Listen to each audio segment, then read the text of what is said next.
Okay, some notes on the pretest. So first of all, don't worry about this factoring problem. It is a factoring problem, but given that it's a cube, we're actually going to address this in the next unit. So this we'll talk about in unit 3 and is not something I would expect you to create on your exam. So you can ignore that completely. And then let's look at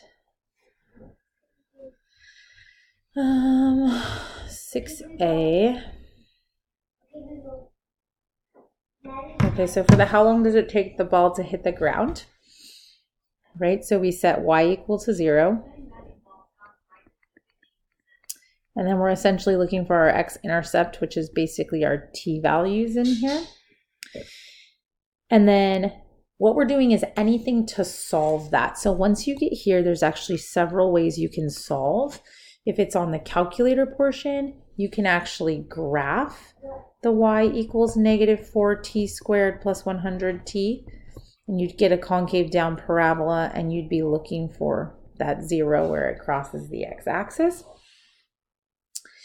The other ways to solve are to use quadratic formula or to factor. So what's following here is the factored form of that equation. Remember that the first thing we should always try when factoring is to take out the greatest common factor. So when we look at negative 4t squared and 100t, both of those are divisible by 4 as well as t. So this negative 4t is the greatest common factor. And when we remove that greatest common factor, we're left with t minus 25. And so once we got there, we have two factors, the negative 4t and the t minus 25, multiplying to make 0. So either the negative 4t is equal to 0 or the t minus 25 is equal to 0.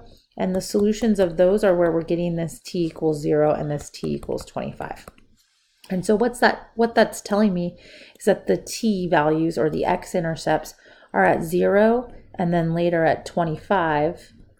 So this is like a concave down parabola that goes through the origin and then comes back down and hits again at 25. So when it asks me how long does it take for the ball to hit the ground, this would be the starting point. So when it comes back and hits the ground would be at the 25 seconds. So just to recap, once you set 0 equal to your quadratic, you are trying to solve. And your methods of solving can either be finding the zeros on the calculator or quadratic formula or completing the square or factoring.